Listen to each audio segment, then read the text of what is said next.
سلام كبرات تخاتلتنا لو من أبحدا أزيو زدنق بزح جزية بقبو زين فولت أزمدنا تاريخ أمنتني ناخنو بعز كاب أفريقاويت هاتياويت جزءات نبر إثيوبيا ناب كاريبيناويت دسيت جامايكا زرقح كاب نقصاو بيت منقستي ناب قد موزيك أريجز سرطة كاب تنتاو تنبيت ناب علماو منقصقاس تغير زعبا أوه بزعبا قدماو هايل سلاسي نقصا نقص إثيوبيا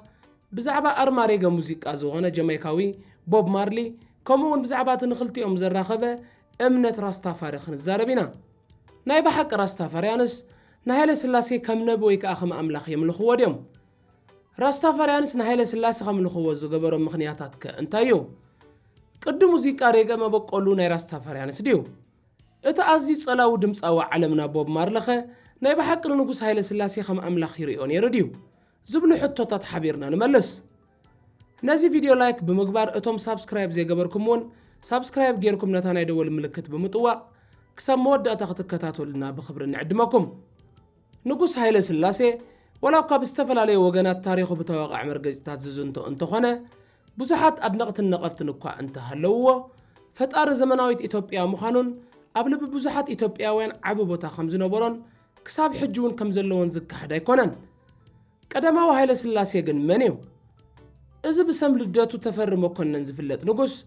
بعسران سلستان حملة شحين شمونتا ميتن تسعان كلتن عامة مهراتيو أب إثيوبيا توليدو كابتو نقص سلمون نقصت سابان زمت أزبهال نوي حرك تولد خمز ولد ما ينقر أبو رأس مو كنن حدا خابتهم جاقان نوقع عدوان أما خارا هاتسي من اللي كنزنا برايو تفرمو كنن ببلحاتو تمرتون النعبي بشحين شعاتم إيتن عصر تشدشتن وراس عراتن قزاء هقرن كوينو تسيمو يبهال أبشحن شعاتم إيتن سلاسان عامة مهرات دما دحرموت نقصت زوديتو قدماو هايل سلاسي نقص نقص زي إثيوبيا سيوم أجزابير مع أنبساز أمنا نجدا يهودا تبهيلو زود دفع جزءاتو بحيال ما أكلوا من قستم حيال زمناو تمرت مزرقح محقق قوام كومون إثيوبيا أما حبر من قستات علم وي ليج أوف نيشنز أبال كتكون بمقبار دما زيادة إلله أنت هنا بشحن شعتم إيتن سلاسان حموشن عامة مهرت فاششتاويت إيطاليان إثيوبيا وررت هاتي هالي سلاسي دمان حموش عامتات نفس الدت أمرها أبت أوانتي أب محبر منقستات عالم زسمع مدارة ننات الناس زنوبرو صنع مرقص نتالك أتاو النت معراب زنوبرو تقاو مناريو بشحن شعاتم إيتن 4 حدن عامة مهرت دما بحاجز إنجليز ناب عدو تمليسو داقماي سلطان جبته بدهريو هايل سلاسي أما مسرات ود بحبرة أفريقيا بشحن شعاتم إيتن سان سلستان عابترا تساويتوس أديس أبابا دما مقمت اتودب كونت أب عالم لخاو مدرخ دما كم أبو أفريقيا أنت طبقنا سنة نفلت نبره بشحن شعاتم إيتن 74 دما بوتهدرا وسرعة درك كاب سلطان وتعاليه حج دما نبتبع عالم درجة كم أرما قدم موزيكا ريغا زفلتن عبد الوازن بورن زلون بفتوات موزيكا أو سرحاتون زحلفوا عب ملأختاتن عالم زتقوصاطره روبرت نيستا مارلي ويكا خم تخلاتنا أن نفولتو بوب مارلي نحلف بوب مارلي بشد الشلكاتي شحن شعاتم إيتن 45 أبناين مايلس سينت أن جامايكا توليدو أبو نورفال مارليس تبهله سعدا جامايكاوي إنجليزاو مبقول زلو وخوينو أديو دما سيديلا بوكورس تبهلت سلام جامايكاوي تانيرا أبدخا خباب ترينج تاون كينغستون يخا عبيو موزيكاوي هوتو أما جمريا شحن شعاتم إيتن سوساتات مس بيتر توشن بوني ويلرن بمخان زو ويلر الزبل باند مسريتهم جمرو مجمرتا سكان روكستيدنز تبهل قد موزيكا يصاوت نيرم قس بقس غنا بتاع عالم زفلطتو قد موزيكا ريغا تسغاغيرم ابدر فتاتو بزعبا فقري سلام حدنت محبراو فتحي تقاومو نچكونا كومون بزعبا امنت راستافاري يسبخ نيرو نو مان نو كراي وان لاف ريدمبشن سونغ جيت اب ستاند ابز امسلا درفتاتو املا عالم تفتين نسو دما ناي سالساي عالم سوبر ستارن أمباسادر ريغا موزيكان كونه بوب مارلي بعصر تحدا قموش حين شعاتم إيتن 81 بحمام كانسر ودي 36 عامتن كله يعرفو حاتصير عمرو كوان تنبرو زقدفو أسر كنا خصاب حجي هيا وكوينو ينبرالو أمبار إذا كاب إثيوبيا زخونا نقوسن إذا كاب جامايكا زخونا نقوس موزيكان انتايو الرخيبوهم مالسوق آخابتا أما جمرت 10 خفل زمن أب جامايكا زجمر من قصقاسي زركب التقدم يروق حس قلوا ماركوس غارفيو ማርቆስ ጋርቬይ ጀማይካዊ መበቆል ዘለዎ ኣብ ኣሜሪካ ዝነበረ ጸሊም መራሕን ተጣባቀ ሰብኣዊ መሰላት ጸለምትን ነይሩ ኣብ 1920ታት ድማ ንጸለምቲ ህዝብታት ዓለም ናብ ኣፍሪቃ ገጽኩም ጠምቱ ኣብ ጸሊም ንጉስ ዘውዲ ክደፍዩ ንሱ ድማ መድሓኒኹም ክኸውን ይዝብል ትንቢታዊ መልእኽቲ ኣመሓላሊፉ ይበሃል ጋርቬይ ንባዕሉ ራስታፋርያን ኣይነበረን ሓሳባቱ ግና ንምንቅስቓስ ራስታፋሪ መሰረት ኮይኖም እዮም ብድሕሪኡ ኣብ 1930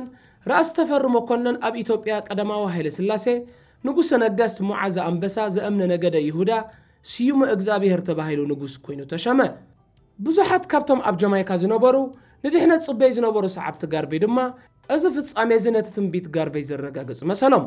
ራስ ተፈሪ ዝብል ስም ራስ ማለት ሓለቃ ወይ ልዑል ክኸውን እንከሎ ተፈሪ ድማ ዝፍራሕ ወይ ዝኽበር ዝብል ትርጉም ኣለዎ እዚ ንግስነት እዚ ነታ ኣብ ጀማይካ ዝነበረ ድኽነት ዓሌታዊ ጭቆናን መንፈሳዊ ጥሜትን መልሲ ዝህብ ተስፋ ኮይኑ ተራእዮም ኣብቲ ግዜ ተኻ ኢትዮጵያ ኣብ ኣፍሪቃ ከም እንኮ ዘይተገዝአት ሃገርን ጥንታዊት ክርስቲያናዊት ሃገርን ፍሉይ ቦታ ነይሩዋ በዚ መሰረት እዚ ድማ ከም በዓል ለናርድ ሃወል ዝተባህሉ ኣብ ሕብረተሰብ ጀማይካ ጸለውቲ ዝነበሩ ሰባት ሃይለ ስላሴ ህያው ኣምላኽ ወይ ጃህ ምዃኑ እቲ ዝተጸበየዎ መሲሕ ከም ዝኾነ ክሰብኩ ጀመሩ እቲ ምንቅስቓስ ድማ ራስታፋሪ ካብ ስም ራስ ተፈሪ ዝተወስደ ተባሂሉ ተሰየመ እምነት ራስታፋሪ እንታይ እዩ እዚ ሓደ ዝተወሳሰበ ሃይማኖታዊ ጥራይ ዘይኮነስ ማሕበረ ፖለቲካውን ባህላውን ምንቅስቓስ እዩ ቀንዲ ነጥብታት እምነቱ ቃነ ዘምዝስዕብ የጠቃልሉ እቲ ሓደ መለኮታውነት ቀዳማዊ ሃይለ ስላሴ እዩ ንብዙሓት ራስታፋርያን ቀዳማዊ ሃይለ ስላሴ ወይ ጃህ ራስታፋሪ ወይ መለኮታዊ መግለጺ እዩ ነቢ ኮይኑ ንጸለምቲ ህዝብታት ካብ ጭቆናን ባርነትን ናብ ሓርነትን ናብ ምድሪ ተስፋ ኣፍሪቃን ክመልሶም ዝተላእከ ምዃኑ ድማ ይኣምኑ ካልኣይ ባቢሎንን ጽዮንን እዩ ባቢሎን ንምዕራባዊ ዓለም ንስርዓተ ጭቆና ንስስዐን ዘይፍትሓውነትን የመልክት ጽዮን ድማ ንኢትዮጵያ ወይ ከዓ ብሓፈሻ ንኣፍሪቃ የመልክት ከም መንፈሳዊት ዓድን መሬት ሓርነትን ገይሮም ከዓ ይርእይዋ ነበሩ ሳልሳይ ተሃድሶ ወይ ሪፓትሪሽን እዩ ናብ ኣፍሪቃ ብፍላይ ናብ ኢትዮጵያ ምምላስ በአካል ይኹን ብመንፈስ ማለት እዩ ሓደ ካብ ቀንዲ ዕላማታቶም እዩ ናይዚ መርኣያ ከዓ ገሊኦም ራስታፋርያን ኣብ ኢትዮጵያ ሻሽመኔ ዝበሃል ከተማ ከይዶም ይነብሩ ኣለዉ ዝኽተልዎ ቅዲ ኣነባብራ እውን ከም ዝስዕብ ይኸውን ናይ ፀጉሪ ስታይል ወይ ቅዲ ድሬድሎክስ ከም ምልክት ቃል ኪዳኖም ምስጃህ ከምኡውን ከም ናይ ኣንበሳ መንፈሳዊ ሓይሊ ገይሮም ይወስድዎ ካብ መጽሓፍ ቅዱስ ከም ዝተወስደ ድማ ይዛረቡ ዝምገቡዎ ምግብታት ተፈጥሮኣውን ጥዑይን ኣመጋግባ ኮይኑ መብዛሕትኡ ግዜ ጨው ቀመማቐመምን ስጋን ዘይብሉ እዩ ንጋንጃን ማሪዋናን ዝኣመሰሉ ዕፀ ፋርሳት እውን ከም ቅዱስ ነገር ገይሮም ይጥቀምሉ ንመንፈሳዊ ምስትውዓልን ምዝካርን ከም ዝሕግዝ ድማ ይኣምኑ ኣብ ቅዲ ቋንቋኦም ኣይ ኤንድ ኣይ ዝብል ኣዘራርባ ኣለዎም እዚ ድማ ንሓድነት ደቂ ሰባትን ንመለኮታዊ ህላወ ኣብ ንውሰ ከፍ ውልቀ ሰብን የመልክት ዘምልኽዎ ሕብርታት ቀጠልያ ብጫ ቀይሕ ማለት ባንዴራ ኢትዮጵያ ክኸውን እንከሎ ከምኡውን ጸሊም ሕብሪ ንጸሊም ህዝቢ ዘመልክት ቅዱሳት ቀለማቶም ምዃኖም ይዛረቡ እምነት ራስታፋርያን ኣብ ጀማይካ እንታይ ደረጃ ጽልዋ ኣለዎ ራስታፋሪ ኣብ መጀመርያ ከም ሓደ መታለልን ሓደገኛን ምንቅስቓስ ይርአ ነበረ ሰዓብቱ ይእሰሩን ይሳቀዩን እውን ነይሮም ምስ ግዜ ግና ብፍላይ ብመንገዲ ሬጌ ሙዚቃ ከም ሓደ ሓያል ባህላውን ማሕበራውን ሓይሊ ኮይኑ ወፂኡ ንመንነት ጸለምቲ ጀማይካውያን ከዓ ክብሪ ከም ዝስምዖም ገይሩ ማሕበራዊ ፍትሒ ንኽሓቱ ኣተባቢዕዎም ኣብ ባህሊ ሙዚቃ ስነ ጥበብን ፖለቲካን ጀማይካ ከዓ ዓብ ጽልዋ ኣሕደረ ሕጂ ናብቲ ናይ ብሓቂ ራስታፋርያንስ ንሃይለ ስላሴ ከም ነቢ ወይ ከዓ ከም ኣምላኽ የምልኽዎ ድዮም ዝብል ዋና መበገስ ዛዕባና ዝኾነ ሕቶ ንምጻእ እዚ ሓደ ኣዝዩ ኣገዳስን ስምዒታውን ሕቶ እዩ ብርግጽ መብዛሕትኦም ራስታፋርያን ንቐዳማዊ ሃይለ ስላሴ ከም መለኮታዊ ኣካል ህያው ኣምላኽ ወይ ጃህ ወይ ከዓ መሲሕ ገይሮም ይርእይዎ እዮም ንሃይለ ስላሴ ከም ህያው ኣምላኽ ክርእይዎ ዝደረኾም ምኽንያታት ከዓ ሓደ መለኮታዊ መግለጺ እዩ ንሳቶም ኣምላኽ ኣብ ሰብ ክግለጽ ከም ዝኽእል ይኣምኑ ሃይለ ስላሴ ድማ እቲ ዝለዓለን ሙሉእን መግለጺ ናይቲ መለኮታዊ ሓይሊ ኣብ ምድሪ እዩ ኢሎም ይኣምኑ ካልኣይ ምፍጻም ትንቢት እዩ ከምቲ ኣቐዲምና ዝገለጽናዮ ንግስነት ሃይለ ስላሴ ነቲ ብማርቆስ ጋርቬይ ዝተነገረ ትንቢት ከም ዝረጋገጸ ይኣምኑ እቶም ንጉሰ ነገስት ሙዓዘ ኣንበሳ ዘእምነ ይሁዳ ስዩም እግዚአብሔር ዝብሉ መጸውዒታት ምስቶም ኣብ መጽሓፍ ቅዱስ ብፍላይ ኣብ ራእየ ዮሃንስ ዘለዎ መግለጺታት መሲሕ ከም ዝሳነዩ ይገልጹ ኣብ መወዳእታ ዝመጽእ ደራኸ ሓይሊ ምልክት ተቃውሞን ተስፋን እዩ ሃይለ ስላሴ ከም መራሒ ናይታ እንኮ ዘይተገዘት ኣፍሪቃዊት ሃገር መጠን ነቶም ኣብ ትሕቲ ጭቆና ዝነበሩ ጸለምቲ ህዝብታት ምልክት ተስፋን ሓርነትን ኮይኑዎም እዩ ንሱ ንባዕሉ ሓያል ክርስቲያን ኦርቶዶክስ ተዋህዶ ምዃኑን ንባዕሉ ከም ምስ ኣምላኽ ምትእስሳር ከም ዘለዎ ምስባኹ ነጽልዋ ዝደራኸ ሓይሊ ኮይኑ እዩ እቲ ኣብ ጀማይካ ብ21 ሚያዝያ 1966 ዝገበሮ ታሪኻዊ ምብጻሕ ብድሕሪኡ ግሮውኔሽን ደይ ተባሂሉ ዝኽበር ነዚ እምነት ዝኣዝዩ ኣደልዲልዎ ኣብ ምብጻሕ ንጉስ ሃይለ ስላሴ ናብ ጀማይካ ኣማይታ ሸሓት ራስታፋርያን ብኸብ ዝበለ ኣገባብን ክብረትን ተቐቢሎሞ ንሱ ንባዕሉ በቲ ዝተገብረሉ ዘይተጸበዮ ኣቀባብላ ከም ዝተገረመ ይንገር ኣብዚ ክንጥንቀቐሉ ዘለና ነገር ግን ኣብ ውሽጢ ራስታፋሪ እውን ዝተፈላለየ ኣረዳድኣ ከም ዘሎ እዩ ገሊኦም ቃል ብቃሉ ከም ኣምላኽ ገይሮም ክወስድዎም ከለዉ ገሊኦም ድማ ከም ኣዝዩ ዝኸበረ መለኮታዊ መልእኽተኛ ወይ ከም ኣብነት ናይቲ ኣብ ነፍሲ ወከፍ ዘሎ መለኮታዊ ሓይሊ ገይሮም ይርእይዎ ቀፂልና ንሪኦ ሕቶ ቅዲ ሙዚቃ ሬገ መበቆሉ ናይ ራስታፋርያንስ ድዩ ዝብል ክኸውን እዩ ሙዚቃ ሬገ ምስ ራስታፋሪ ኣዝዩ ዝተኣሳሰር እኳ እንተኾነ መበቆሉ ካብ ራስታፋሪ ጥራይ ኣይኮነን ሬገ ካብ ዝተፈላለዩ ሙዚቃዊ ቅድታት ጀማይካ ዝማዕበለ እዩ እቶም ንሙዚቃ ሬገ መሰረት ዝኾኑ ቅድሚ ሬገ ኣብ ጀማይካ ዝጽወቱ ዝነበሩ ቅዲ ሙዚቃታት ሓደ ሜንቶ ኮይኑ ባህላዊ ጀማይካዊ ሙዚቃ እዩ ካልኣይ ስካ ተባሂሉ ዝጽዋዕ ኮይኑ ቁልጡፍ ቴምፖ ዘለዎ ሙዚቃ እዩ ሳልሳይ ሮክ ስቴድ ዝተባህለ ኮይኑ ካብ ስካ ዝዝሓለ ቅዲ ሙዚቃ እዩ ዋላ እካ ቅዲ ሙዚቃ ሬገ ናይ ራስታፋርያንስ እንተዘይበልና እዞም ማሕበረሰብ ኣብ ምዕባይን ንዓለም ለኻዊ ተፈላጥነት ክረክብን ዓብ ተራ ተጻዊቶም እዮም እምነት ራስታፋሪ ንግጥምታት ሬገ መንፈሳዊ ዕምቆትን ማሕበራዊ ጽልዋን ሂብዎ እዩ ብዛዕባ ጃህ ባቢሎን ጽዮን ሓርነት ማሕበራዊ ፍትሒ ተቃውሞን ጭቆናን ዝገልጹ ደርፍታት ንሬገ ዝያዳ ተቐባልነትን ክብርን ሂቦሞ ብተወሳኺ ከም ቦብ ማርሊ ፒተር ቶሽ ቡኒ ዋይለር ዝኣመሰሉ ራስታፋርያን ሙዚቀኛታት ንሬገ ናብ ዓለም ኣላልዮሞ ቅዲ ሙዚቃ ሬገ ድማ መልእኽቲ ራስታፋሪ ንምዝርጋሕ ከም መሳርሒ ኮይኑ ኣገልጊሉ ስለዚ ሬገ ካብ ዝተፈላለዩ ባህላውን ዘመናውን ሙዚቃታት ጀማይካ ዝማዕበለ እኳ እንተኾነ እምነት ራስታፋሪ ግና ነቲ ሙዚቃ መንፈስን መንነትን ብምሃብ ናብቲ ዓለም ዝፈልጦ ሓያል ማሕበራውን መንፈሳውን ቅዲ ሙዚቃ ቀይርዎ እዩ ኣብ መወዳእታ ቦብ ማርሊ ንጉስ ሃይለ ስላሴ ከም ኣምላኽ ይርኦ ነይሩ ድዩ ዝብል ኣገዳሲ ሕቶ ንመለስ እዚ እውን ካልእ ብዙሕ ግዜ ዝለዓለን ብዙሓት ሰባት መልሲ ዝደልዩሉን ሕቶ ይኸውን ብርግጽ ቦብ ማርሊ ጽኑዕ ራስታፋርያን እዩ ነይሩ ንቐደማዊ ሃይለ ስላሴ ድማ ብዕምቆት የልዕሎን የኽብሮን ነበረ ኣብ ብዙሓት ደርፍታቱ ከም ጃህ ላይፍ ከምኡውን ኣብ ቃለ መጠይቃቱ ነቲ እምነቱ ገሊጽዎ እዩ ንሃይለ ስላሴ ከም ህያው ኣምላኽ ከም መግለፂ ጃህ ይርኦ ነበረ ደርፍታቱ ኸ ብዛዕባ ሓይሊ ጃህ ወይ ሃይለ ስላሴ ብዛዕባ ተስፋ ምድሓን ብመንገዱ ብዛዕባ ምቅላስ ንባቢሎን ይዛረባ ፍጻሜ ምብጻሕ ሃይለ ስላሴ ንጀማይካ ኣብ 1966 ንቦብ ማርሊን ንብዙሓት ራስታፋርያንን ኣብ እምነቶም ኣዝዩ ኣጽኒዕዎም እዩ ሪታ ማርሊ ማለት ሰይቱ ቦብ ማርሊ ንባዕላ ነቲ ፍጻሜ ትምስክር ኮይና ኣብ ሃይለ ስላሴ ስቲግማ ወይ ናይ ኢየሱስ ቅንዋት ዝመስል ምልክት ከም ዝረኣየት ገሊጻ እዚ ማለት እቶም ኣብ እዋን ስቕለት ንኢየሱስ ክርስቶስ ኣብ ኣካላቱ ብፍላይ ከዓ ኣብ እዳው ወይ ኣጋሩ ዝበጽሕዎ ቁስልታት ወይ ድማ ምልክታት ብተኣምራታዊ መንገዲ ኣብ ካልኦት ሰባት ክረኣዩ ከለዉ ማለት እዩ ቦብ ማርሊ ኸ ሰበይቱ ኣብ ሃይለ ስላሴ ነዞም ምልክታት ርአየ ምባላ ብዝያዳ ኣሚንዎ